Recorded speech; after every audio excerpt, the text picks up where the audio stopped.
Salut à tous et à toutes et bienvenue dans ce nouvel épisode de Tellement Geek, l'émission qui revient sur la culture geek.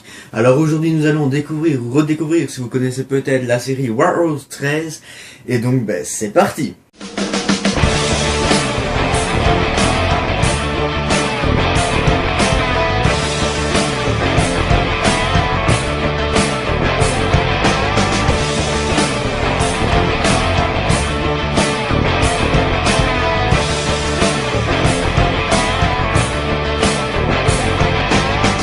Alors, comme je viens de vous le dire, aujourd'hui on va découvrir une série pas super connue en France, mais assez bien connue aux États-Unis et au Québec. C'est Warhouse 13 ou l'entrepôt 13 ou encore Warhouse 13, même si j'ai bafouillé.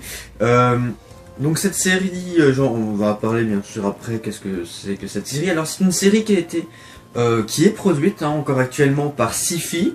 Alors Syfy qui produit pas mal de bons trucs quand même aux États-Unis. Syfy, il y a du bon dans ce qu'ils produisent. Entre autres la série Eureka aussi, si vous connaissez peut-être. C'est une très belle série et vraiment Syfy font d'assez beaux trucs. Mais bon, mis à part ça, alors pourquoi je dis qu'elle est pas super connue en France? Alors dans un premier temps, aux États-Unis et au Québec, elle est assez bien connue sur les chaînes Syfy. Sur la chaîne Syfy, parce que plus qu'un studio de production, ils ont aussi la chaîne de télévision. Et en France, vous avez, oui parce que je n'habite pas en France, donc je dis que vous avez la chaîne Syfy France, tout simplement, où c'est la même que la chaîne Syfy, sauf qu'il y a la traduction en français, pour tout ce qui est série, etc. La série a sûrement été beaucoup plus connue, c'est sur NRJ12 que sur Syfy France. Simplement parce que NRJ12, tout le monde l'a. C'est une chaîne gratuite, tandis que Syfy France, faut voir, c'est une chaîne payante, faut voir la B-Box. Donc bref, voilà. Donc NRJ12 a lancé beaucoup plus la série. C'est d'ailleurs sur NRJ12 que moi je l'ai découvert et que maintenant j'adore cette série. Elle est dans mon top 3 facile de mes séries préférées. Et donc voilà, c'est une série vraiment géniale et j'espère vous donner l'envie au moins de regarder le premier épisode pour découvrir cette série. Et donc voilà. Cette série a débuté en 2009 et elle compte actuellement 4 saisons, mais la prochaine et dernière saison arrivera également bientôt. En effet. Et dans un premier temps, on va juste vous nommer les acteurs principaux. Eddie McClintock, Joan Kelly, Saul Rubinek ou encore Alison Scotty Smith. Que vous pouvez bien sûr actuellement voir leur image. Alors maintenant nous allons parler de la série en général. Tout d'abord, c'est une série fantastique puisqu'elle se passe dans notre monde et que les éléments étranges sont des objets. Oui, enfin voilà pour ce qui est de la minute littéraire. On va, dans un premier temps, je vous parle un petit peu du pitch de la série. Alors il est assez simple, mais très bien, c'est un speech très très bien. Alors tout commence avec deux agents des services secrets américains. Ils sont en mission pour la protection présidentielle dans un musée. Mais la mission ne va pas se passer comme prévu. En effet, un homme va tenter de tuer le président des États-Unis, mais il va essayer de le tuer avec un objet un peu étrange. Et avec cet objet, il se passe des choses surnaturelles, inhabituelles. Les deux agents sauvent quand même le président n'a rien, la mission se termine. Mais ils sont mis à pied à cause de ces grabules. Mais ils vont pas l'être pour longtemps, puisque Madame Frédéric, un agent de l'entrepôt, vient voir nos deux agents pour leur proposer une promotion de l'entrepôt 13, l'entrepôt de tous les mystères. Donc voilà, c'est le pitch de la série, et donc c'est également un petit peu le scénario de l'épisode pilote. Enfin, j'en avais parlé dans l'épisode précédent, mais le pitch d'une série, c'est un élément ultra important parce que ça nous donne pas mal de choses comme quelques personnages, l'épisode pilote, enfin le premier épisode, qui est pilote, et ça donne pas mal d'informations et donc voilà où est-ce qu'on en est. Allez, on continue. Alors maintenant je vous parle un petit peu de l'univers de la série. Avec ces fameux objets étranges? Exactement, avec ces objets étranges, surnaturels et inhabituels. Alors pour le contexte spatio-temporel, tout se passe aux États-Unis, dans le Dakota du Sud, dans un coin un peu reculé, dans l'entrepôt 13, donc, alors cet entrepôt fait entre guillemets un peu partie des services secrets sans faire partie des services secrets. L'entrepôt est beaucoup plus secret que les services secrets, ça appartient pas au gouvernement. Je vous en parle tout de suite après, en fin de vidéo, pour ce qui est exactement de l'entrepôt d'où il vient, mais en tout cas, il a un lien très étroit avec les services secrets. Donc voilà, parce que c'est secret, j'ai envie de dire. Alors le but de l'entrepôt, c'est de récupérer des artefacts, donc des objets un peu surnaturels, pour la protection nationale, mais également internationale. Alors, par rapport à ces objets un peu surnaturels, ils n'ont pas toujours été surnaturels. En fait, c'était des objets communs qui ont acquis une certaine énergie à force d'une utilisation assez précise, et qui ont acquis cette énergie un peu surnaturelle. En fait, le mieux, je pense que c'est de prendre un exemple. Oui, c'est vrai, je vais prendre un exemple. On va prendre l'exemple dans l'épisode 4 de la saison 1. Alors dans cet épisode, nos deux agents sont envoyés dans une petite ville où des personnes font des actes inhabituels par rapport à leur caractère, comme une nonne qui veut se suicider. C'est un petit peu bizarre, ou quelqu'un qui adore le violon et qui casse son violon. C'est vraiment, il se passe quelque chose d'inhabituel. En fait, tout cela est causé par le fauteuil de James Braid. Alors James Braid, c'est un médecin, mais c'est également le père de la technique d'hypnotisation, en fait. Et c'est sur ce fauteuil qu'il hypnotisait les gens. Et en fait, ce fauteuil a acquis l'énergie hypnotique de James Braid. Et maintenant, toute personne qui va s'asseoir dessus va être hypnotisée et va faire des actes qui sont contraires, opposés à son caractère habituel par l'hypnose. En réalité, si je veux être un tout petit peu plus précis, c'est le métal des ressorts du fauteuil qui a acquis l'énergie nécessaire pour le rendre un objet un petit peu surnaturel. Mais est-ce que c'est les seuls types d'artefacts? Non, bien sûr. Enfin, je me contredis un petit peu parce que je vous dis que c'était des objets naturels qui ont acquis une certaine énergie pour devenir un artefact, mais c'est pas toujours le cas. C'est ce qu'il y a le plus récurrent, c'est ça. Mais de temps en temps, vous avez des objets qui sont naturellement des artefacts. Comme par exemple une pierre de quartz, si mes souvenirs sont dans un épisode de la saison 1. Mais également la corne de Josué, par exemple, qui c'est une corne d'animaux, enfin d'un animal, qui a la particularité d'amplifier le son pour détruire les objets au moyen par l'amplification du son en fait. Donc c'est pas toujours le cas que ce sont des fois des objets naturellement chargés en énergie. Maintenant par rapport à ce que je dis, par rapport aux objets, il y a un point extrêmement positif et vraiment génial dans la série, c'est le rapport historique qui existe. Vous pouvez aller voir sur internet, James Braid existe, il est vraiment le père de l'hypnotisation, je sais pas trop comment on peut dire. Ouais, l'hypnotisation, je pense que c'est le mot correct, j'irai voir. Et tout existe, les objets comme la corne de Josué, elle a vraiment existé, on l'a utilisé pour détruire le mur c'est un rapport religieux, c'est avec l'Ancien Testament, si mes souvenirs sont bons, j'ai peur de dire des conneries, mais il y a ce rapport historique en fait, qui est vachement génial par rapport à la série, et qui permet les objets sont naturels, qui acquièrent une énergie, on dit ouais c'est un peu tiré par les cheveux, mais le rapport historique permet d'exemplifier le tout, et de rendre tout cela plus crédible. Donc on est plus maintenant dans la science-fiction que dans du fantasy, c'est une série un peu fantasy, science-fiction, c'est les deux en fait, par rapport à certains points. Alors maintenant on va passer à la structure des épisodes. La structure des épisodes est assez simple et toujours la même pour les épisodes, sauf quelques épisodes, c'est les épisodes de fin de saison qui clôturent l'arc narratif entrepris dans la saison, mais ça on en reparlera dans un prochain épisode. Alors au niveau de la structure des épisodes, c'est toujours la même. Tout commence par une situation dans une ville, un village des États-Unis, où la situation est étrange, donc il y a un artefact qui est en jeu. Les agents de l'entrepôt sont envoyés en mission pour essayer de retrouver cet artefact, mais vu qu'ils ne savent pas à quoi il ressemble, ils vont faire des recherches, des regroupements, enfin une enquête un petit peu policière, même si on est dans l'étrange, il y a quand même cette enquête policière qui se fait. Et ensuite, bien sûr, l'entrepôt va les aider avec des recherches historiques pour essayer de trouver un artefact qui correspond aux symptômes qu'ont certaines personnes. Puis, quand ils ont trouvé l'artefact, la personne qui l'utilise, l'enquête se termine, l'artefact est en sécurité dans l'entrepôt. En parallèle de ça, il y a toujours aussi une histoire secondaire par rapport à l'entrepôt, quelques petites mésaventures qui se passent dans l'entrepôt même, en plus de ce qui se passe à l'extérieur de l'entrepôt. Maintenant, on va parler un petit peu plus technique avec les effets spéciaux. Le point positif des effets spéciaux, c'est aussi un point négatif. Au niveau des effets spéciaux par rapport aux artefacts, ils sont très bien faits, ils sont vraiment magnifiques. Les effets spéciaux au niveau des artefacts, il n'y a rien à dire, ils sont très beaux.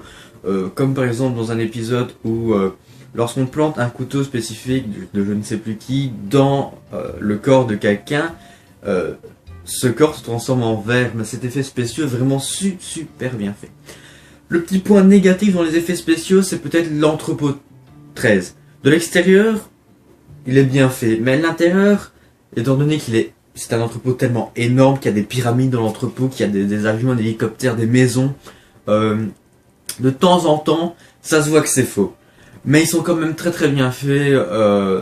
En fait, l'effet spéciaux, c'est les endroits où les agents, entre guillemets, vivent, travaillent.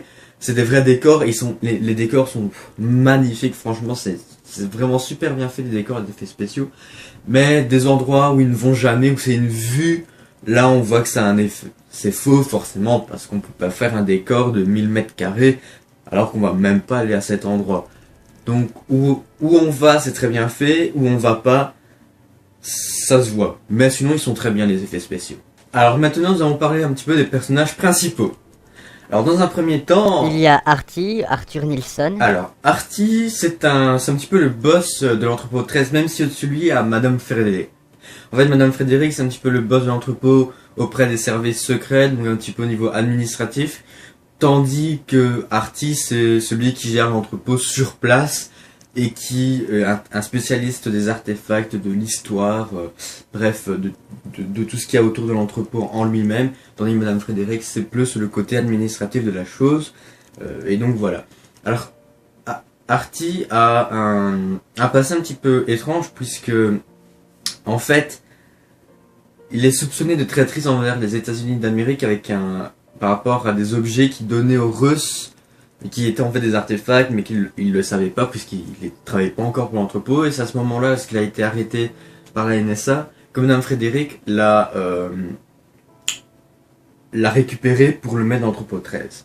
Petite subtilité au niveau de l'univers de la série, l'entrepôt 13 a, on va dire, un accès de la plus haute instance en fait, puisque Madame Frédéric arrive toujours à libérer nos agents capturés par exemple par la NSA.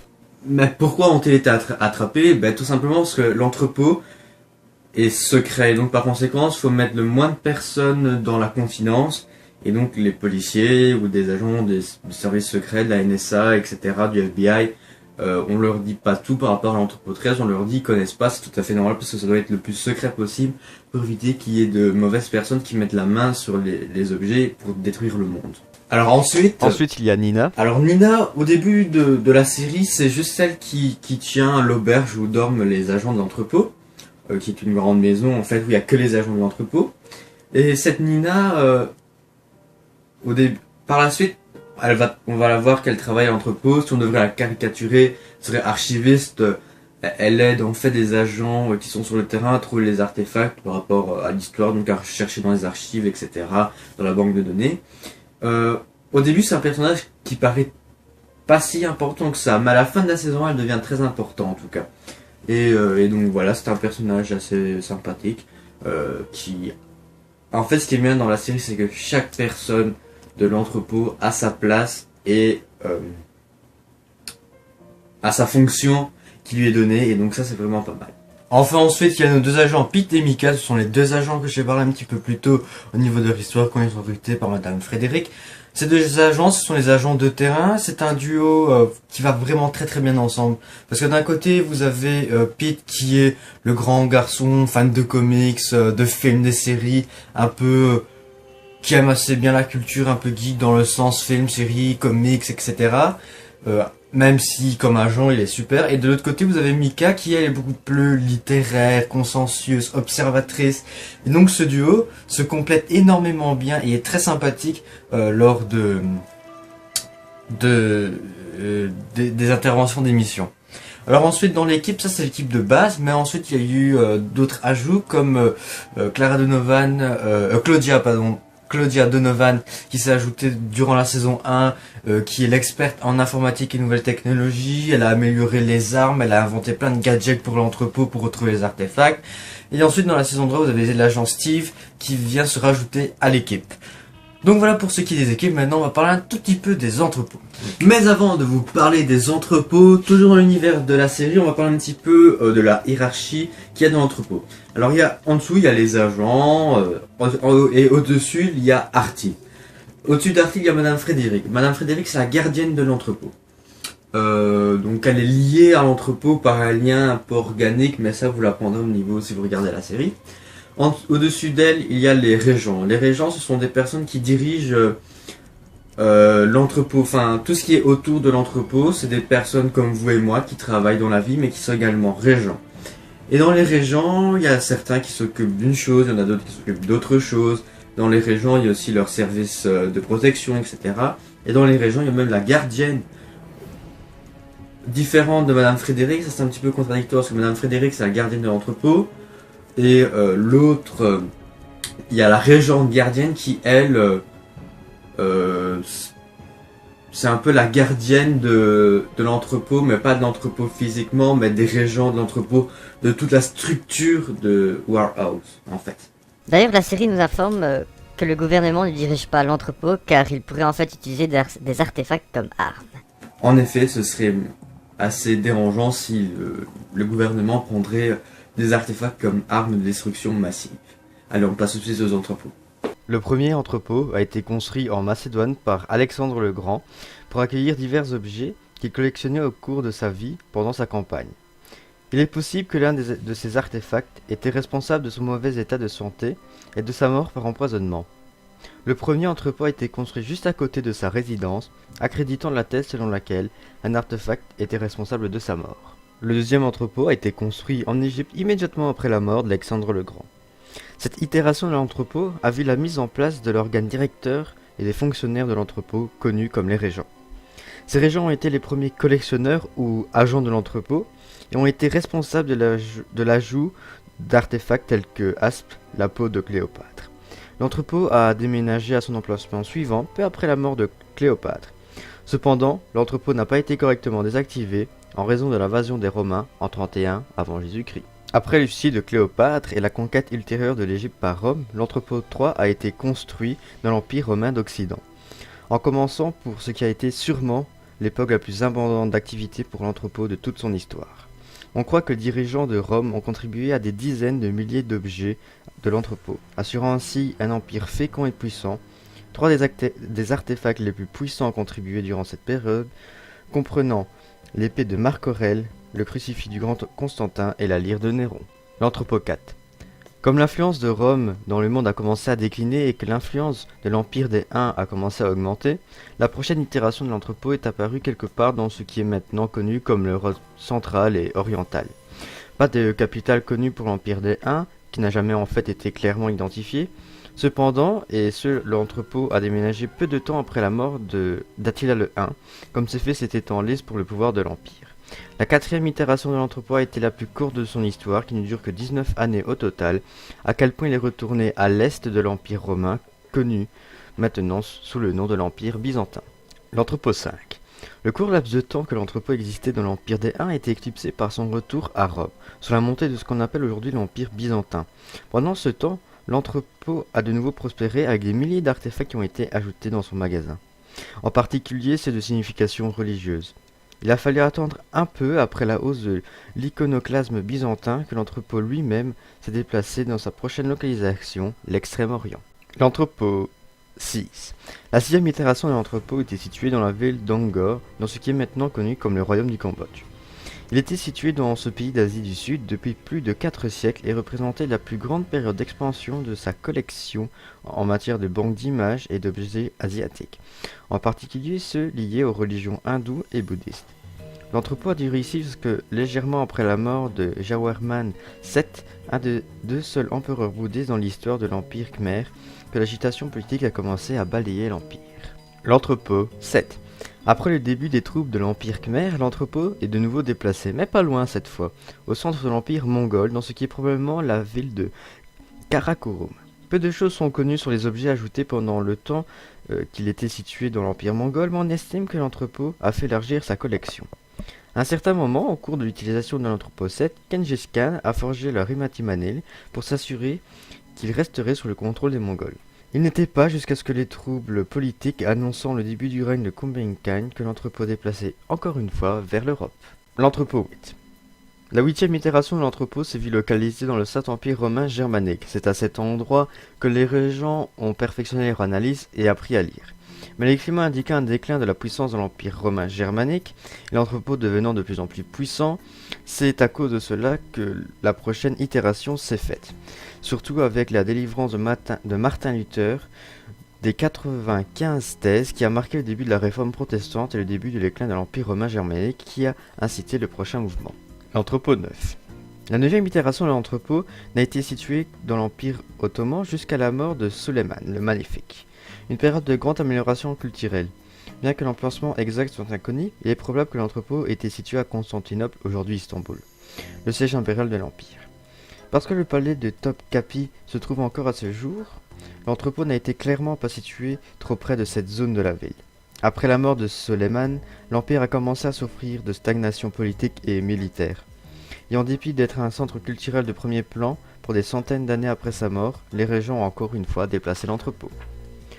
Dans tout le temps et dans le monde, ça a révélé que Parasamel, un alchimiste dangereux et fou, était l'original gardien de l'entrepôt avant d'être bronzé et effacer des fichiers. L'entrepôt 10.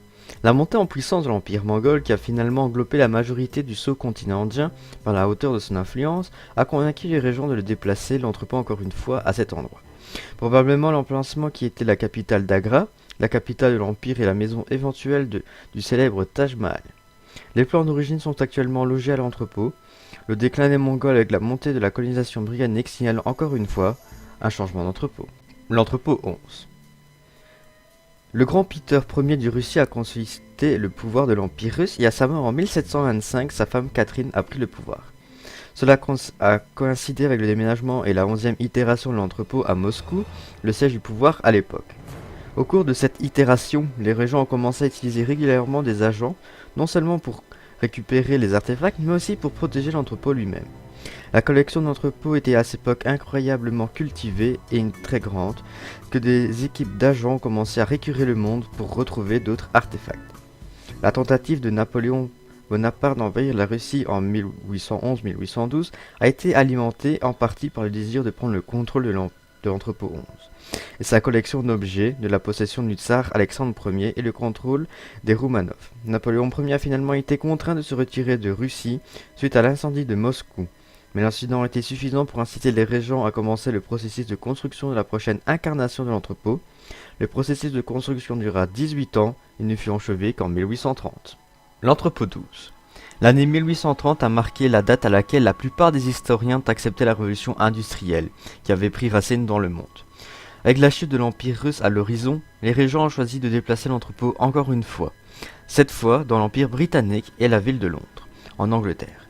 Un mouvement largement salué comme l'un des meilleurs endroits depuis l'emplacement d'origine de la 2e itération d'Alexandrie, avec l'augmentation de l'industrie et la promotion de voyages, l'augmentation du nombre d'argent, l'entrepôt a de nouveau élargi sa collection, cette fois avec des objets obtenus à partir d'endroits plus éloignés de l'entrepôt réel que jamais cru possible.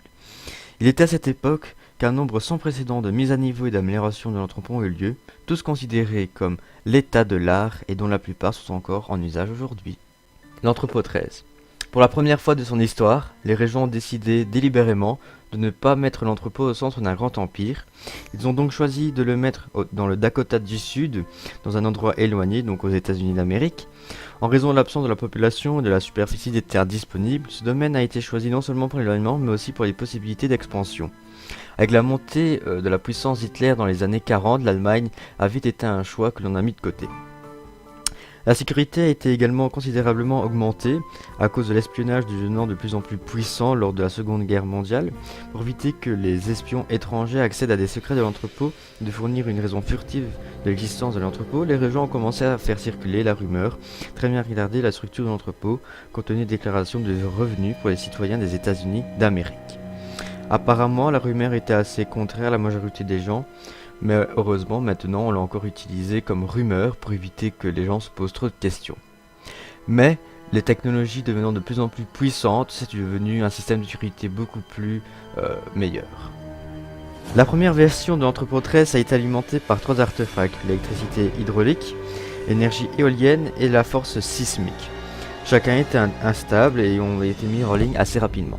Cet épisode de Tellement Geek est déjà terminé, mais on se retrouve très prochainement pour un épisode spécial d'ici quelques semaines. Sur ce, que la force soit avec toi, jeune Padawan.